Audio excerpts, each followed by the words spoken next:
لیکن اللہ کے حکم کی بنیاد پر اگر یہ بھوک برداشت کرنے کے لیے تیار نہیں ہوتا تو پھر وقتی طور پر تو اس نے اپنی بھوک مٹا لی اور اپنے آپ کو خوش کر لیا، لیکن یہ وہ خوشی ہے جس خوشی کے ذریعے سے اس نے اللہ کو ناراض کر لیا، تو اب اللہ کے ناراضگی دوسرے موقع پر کس طرح سے اس پر نازل ہوگی اس کا اندازہ نہیں کیا جا سکتا۔ اس لیے حضرات، پہلی کوتاہی جو رمضان میں ہوتی ہے وہ یہ کہ روزے چھوڑ دیے جائیں اور بغیر کسی عذر کے، بغیر کسی پریشانی کے، بغیر کسی الجھن کے روزوں کو ترک کیا جائے، اس سے پرہیز کرنا ضروری ہے۔ تمام وہ بھائی جو بغیر کسی مجبوری کے، بغیر کسی عذر کے رمضان میں روزے نہیں رکھتے ہیں، ان کے لیے دردمندانہ گزارش، ایمان کا مطالبہ، اللہ کے حکم پورا کرنے کا جذبہ پیدا کرنے کی گزارش کے ساتھ درخواست کی جاتی ہے کہ اپنی روش بدل دیں اور روزہ شوق کے ساتھ رکھیں۔ اس میں مرد اور خواتین کی کوئی تخصیص نہیں ہے،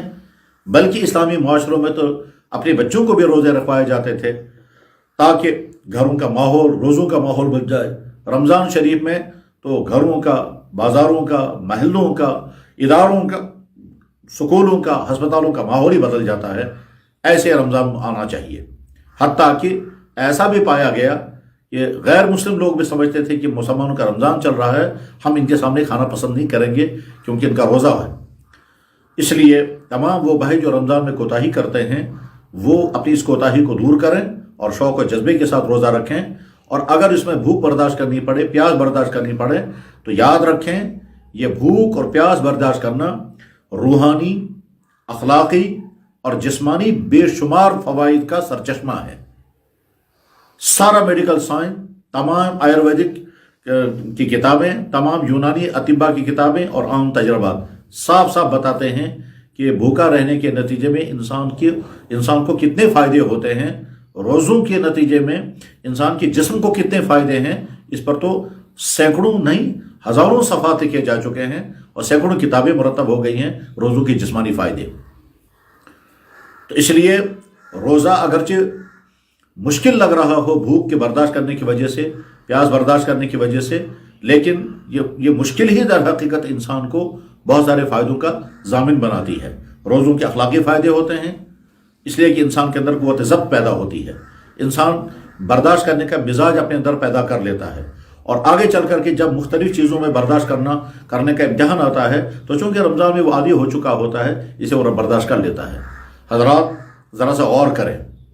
رمضان میں بندہ حلال پاکیزہ غذائیں یعنی کھانا پینا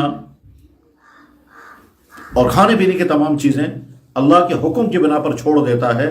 اسی بندے کو جب رمضان کے بعد اللہ اور اللہ کے نبی حکم فرمائیں گے کسی حرام چیز سے بچنے کا، تو اس کے لیے حرام چیز سے بچنا بہت آسان ہوگا، اس لیے کہ جو بندہ اللہ کے کہنے پر حلال چیز چھوڑنے کو تیار ہو گیا، وہ بندہ یقیناً حرام چیز چھوڑنے کے لیے بدرجہ اولا آمادہ ہوگا۔ تو رمضان کے فائدے جسمانی بھی ہیں، روحانی بھی ہیں، اخلاقی بھی ہیں، بلکہ ضبط نفس جو بے شمار سعادتوں اور خیرات کا منبع بنتا ہے، ضبط نفس کے نتیجے میں انسان کی ساری زندگی میں ایک خوشگوار تبدیلی آتی ہے، وہ ضبط نفس اسی روزے کے نتیجے میں حاصل ہوتا ہے۔ ضبط نفس کا اثر پورے اخلاقیات پر پڑتا ہے، ضبط نفس کا اثر اس کی معاشیات پر پڑتا ہے۔ ضبط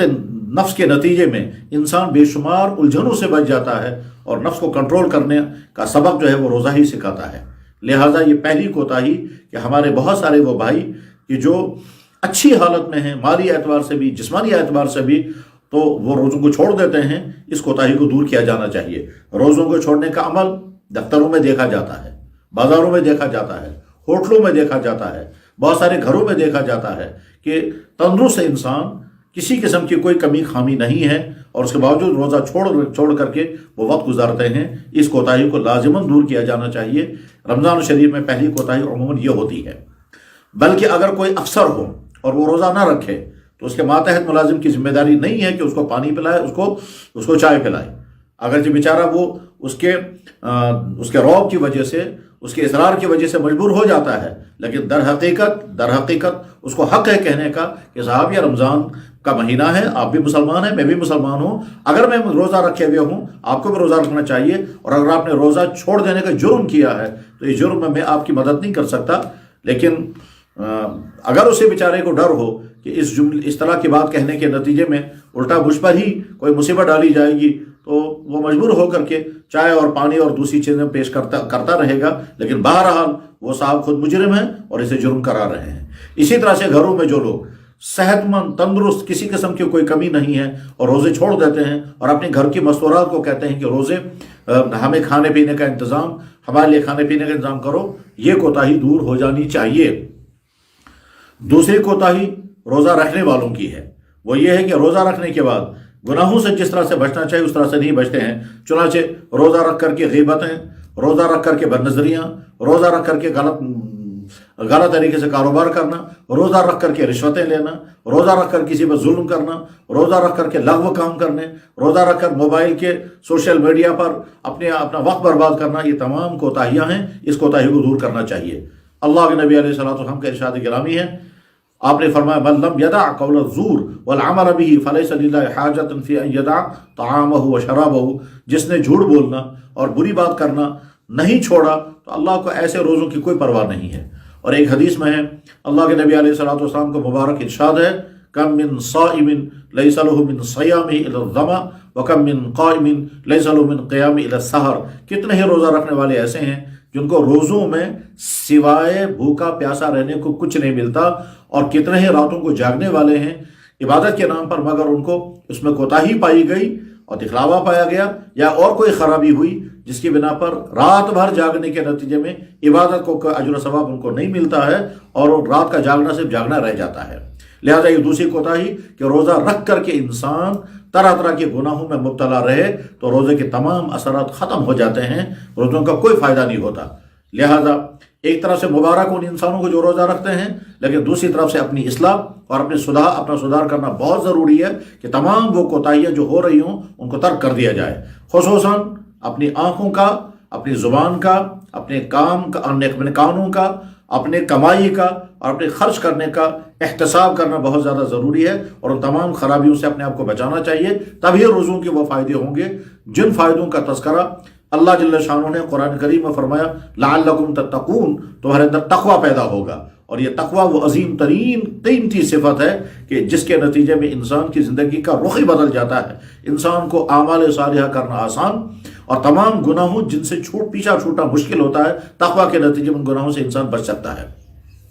تیسری کوتاہی رمضان میں یہ ہوتی ہے کہ رمضان میں روزہ رکھ لیا، روزہ رکھنے کے بعد اب اس کی پرواہ نہیں کر رہے ہیں کہ شام کو افطار میں جو چیز ہم کھا رہے ہیں وہ حلال ہے کہ حرام ہے۔ مثلا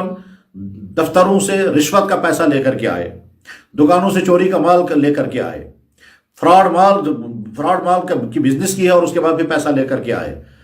ڈیوٹی نہیں دی اور تنخواہ لے کر کے آ گئے۔ غرض یہ کہ کمائی کے ناجائز ذرائع سے حاصل ہونے والی دولت سے اگر آپ نے شام کو قسم کے کھانے کھائے تو روزوں کا سارا اثر ختم ہو جاتا ہے۔ اس لیے اس رمضان کے مہینے میں حرام کمائی کمانے سے اور حرام کمائی کے ذریعے افطار کرنے سے پورا پرہیز کرنا چاہیے، تبھی روزوں کا فائدہ ہوگا۔ چوتھی کمی یہ ہوتی ہے کہ رمضان کے روزے تو رکھ لیے، لیکن اس کے بعد پھر اس رمضان کی جو عظیم ترین برکتیں ہیں وہ ہے رات کو شوق کے ساتھ جاگنا، خصوصاً تراویح ادا کرنا، اس میں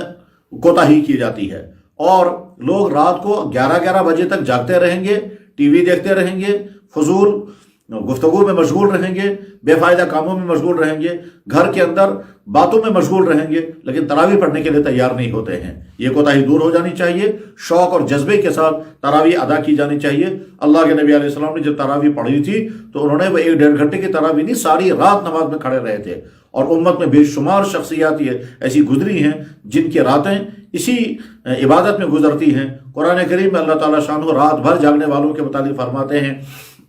کہ تتجافى جنوبهم عن المضاجع يدعون ربهم خوفا وطمعا، وہ ایمان والے جن کے جسم بستروں سے الگ رہتے ہیں اور وہ اللہ سے گڑ گڑا کر کے مانگتے ہیں اور اللہ سے امیدیں وابستہ رکھ کر کے مانگتے ہیں، يدعون ربهم خوفا وطمعا۔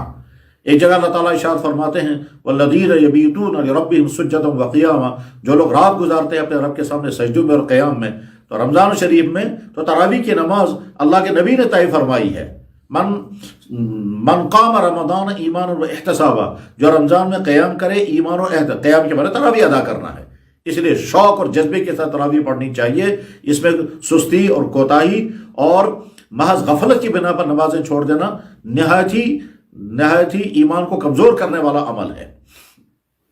حضرات، جو لوگ تراویح چھوڑ دیتے ہیں وہ ذرا سا غور کریں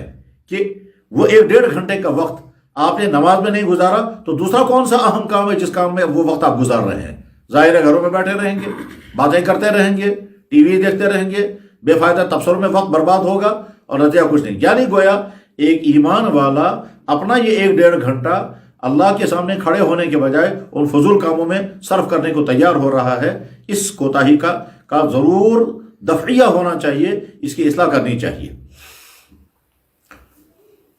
چوتھی کوتاہی جو واقعتاً بڑی کوتاہی ہے اور اس کوتاہی کا ازالہ ہو جانا چاہیے، وہ یہ کہ رمضان مبارک میں اللہ جل شانہ نے قرآن کریم نازل فرمایا، اس لیے رمضان میں بہت زیادہ قرآن کریم کی تلاوت کی جانی چاہیے۔ احادیث میں تو آتا ہے، بخاری میں حدیث ہے کتاب الوحی کے اندر، کہ جناب رسول اکرم صلی اللہ علیہ وسلم رمضان میں قرآن کریم حضرت جبریل کو سناتے تھے اور حضرت جبریل قرآن کریم جناب رسول اکرم صلی اللہ علیہ وسلم کو سناتے تھے۔ بے شمار صحابہ جو ہیں وہ رمضان کی ساری رات قرآن کریم کی تلاوت میں مشغول رہتے تھے۔ حضرت امام اعظم امام ابو حنیفہ رحمہ اللہ تعالیٰ کے حالات زندگی میں لکھا ہے کہ وہ دن میں ایک قرآن پڑھتے تھے رمضان شریف کے اندر اور رات میں ایک قرآن پڑھتے تھے رمضان شریف کے اندر۔ اس طرح سے 30 دنوں کے اندر 30 قرآن ہو جاتے تھے اور ایک تراویح پڑھتے تھے تو 61 قرآن ہوا کرتے تھے۔ امام بخاری رحمہ اللہ تعالیٰ کے متعلق لکھا ہے کہ وہ خود 20 رکعت تراویح پڑھاتے تھے اس شان کے ساتھ کہ ہر رکعت میں 20 آیتیں پڑھتے تھے اور تراویح ختم ہونے کے بعد پھر 1-1.5 گھنٹہ آرام کرتے تھے، اس کے بعد پھر تہجد کی نماز ادا کرتے تھے اور 10 بارے تہجد کی نماز میں پڑھتے تھے اور فجر کی نماز میں پھر قرآن کریم پڑھنا شروع کرتے تھے اور غروب آفتاب تک پورا قرآن مکمل کر لیا کرتے تھے۔ یہ حضرت امیر المومنین فی الحدیث امام بخاری رحمہ اللہ تعالیٰ کے حالات زندگی میں لکھا ہوا ہے اور متعدد کتابوں میں موجود ہے۔ ہم نے اپنے بے شمار اکابر کے متعلق سنا اور دیکھا بھی کہ وہ بہت زیادہ تلاوت کا اہتمام کرتے تھے، اس لیے رمضان شریف میں تلاوت کا بہت زیادہ اہتمام کیا جانا چاہیے اور اس کے نتیجے میں انسان کے ایمان کے اندر اضافہ ہوتا ہے، انسان کی یہ احسانی کیفیت بڑھ جاتی ہے، اللہ سے تعلق مضبوط ہو جاتا ہے۔ اور آخری چیز وہ یہ ہے کہ سحری اور افطار کے اوقات میں بہت احتیاط برتنی چاہیے۔ ہمارے معاشرے میں خصوصاً یہاں کشمیر کے معاشرے میں اس سلسلے میں بڑی کوتاہیاں پائی جاتی ہیں۔ بعض جگہوں پر جو ہے وہ اذانیں ٹھیک وقت پر نہیں ہوتی ہیں اور کبھی افطار کا اعلان پہلے ہو جاتا ہے اور کچھ مسجدوں میں اذانیں وقت سے پہلے پڑھ دیتے ہیں۔ اس کوتاہی کی بنا پر اپنے روزوں کو خراب مت کریں۔ جو ٹائم ٹیبل دکھایا جا رہا ہو اختتام سحری کا، اس سے کئی منٹ پہلے ہی سحری بند کر دینی چاہیے اور جو ٹائم دکھایا جا رہا ہے افطار کا، اس میں 1-8 منٹ لیٹ کر کے افطار کرنا چاہیے۔ یاد رکھیں، حضرت امیر المومنین عمر بن خطاب رضی اللہ تعالیٰ مغرب کی نماز کے بعد افطار کرتے تھے، مغرب کی نماز کے بعد افطار کرتے تھے، اور یہ حدیث امام مالک رحمہ اللہ تعالیٰ کی مشہور ترین کتاب موطا مالک میں موجود ہے۔ غرض ہے کہ سحری اور افطار میں بہت اہتمام کرنا چاہیے اور اس اہتمام کرنے کے معنی یہ ہے کہ احتیاط برتنی چاہیے۔ اور آخری بات اس سلسلے میں یہ ہے کہ 5 نمازیں تکبیر اولیٰ کے ساتھ پڑھنے کی کوشش کی جائے۔ ان 5 نمازوں کے علاوہ مزید نوافل کا اہتمام کیا جائے، خصوصاً تہجد کی نماز۔ جب سحری کے لیے اٹھنا ہی ہے تو تہجد کی نماز ادا کی جائے، چاہے وہ 2 رکعت پڑھیں، چاہے 4 رکعت پڑھیں، چاہے 8 رکعت پڑھیں۔ اور اللہ کے نبی علیہ الصلوۃ والسلام نے تو تہجد کی نماز 12 رکعت بھی پڑھتے تھے، جیسا کہ حدیث کی کتابوں میں ہے، بخاری اور مسلم میں حدیثیں موجود ہیں کہ اللہ کے نبی علیہ الصلوۃ والسلام 12 رکعت تہجد پڑھتے تھے۔ حضرت عبداللہ بن عباس رضی اللہ تعالیٰ عنہ کی روایت بخاری میں متعدد مقامات پر ہے کہ وہ فرماتے ہیں ثم صلی رکعتین ثم رکعتین ثم رکعتین ثم رکعتین ثم رکعتین، 12 رکعتیں پڑھی آپ نے۔ تو تہجد کا اہتمام کیا جانا چاہیے۔ اسی طرح سے فجر کی نماز کے بعد جب آرام کیا جائے، اس کے بعد جو ہی جاگ جائیں تو اشراق کی نماز پڑھی جائے، اور مغرب کی نماز کے بعد اگر 6 رکعت عوامین پڑھی جائے گی تو اس کے متعلق حدیث ہے ترمذی شریف میں، اللہ کے نبی علیہ الصلوۃ والسلام نے ارشاد فرمایا کہ جو شخص مغرب کی نماز کے بعد 6 رکعت ادا کرے گا اس کو 12 سال کی عبادت کا ثواب ملے گا۔ تو اس طرح سے رمضان مبارک اب ہمارا گزرا گناہوں سے بچ کر کے اور ان تمام اعمال کو ادا کرتے ہوئے، تو یہ رمضان ہماری بڑی سعادتوں کا ذریعہ ہوگا۔ اور آخری چیز اس بارے میں یہ ہے کہ ہر نماز کے بعد دعاؤں کا اہتمام کیا جانا چاہیے، اور جب ہم تہجد کی نماز پڑھنے کے لیے اللہ توفیق عطا فرمائیں تو اندھیرا کر کے خود توجہ کے ساتھ، استحضار کے ساتھ، خشوع کے ساتھ اور اللہ کی طرف متوجہ ہو کر کے دعاؤں میں مشغول رہیں، اور یہ دعائیں اپنی ذات کے لیے، اپنے گھر کے لیے اور پوری امت کے لیے مانگی چاہیے۔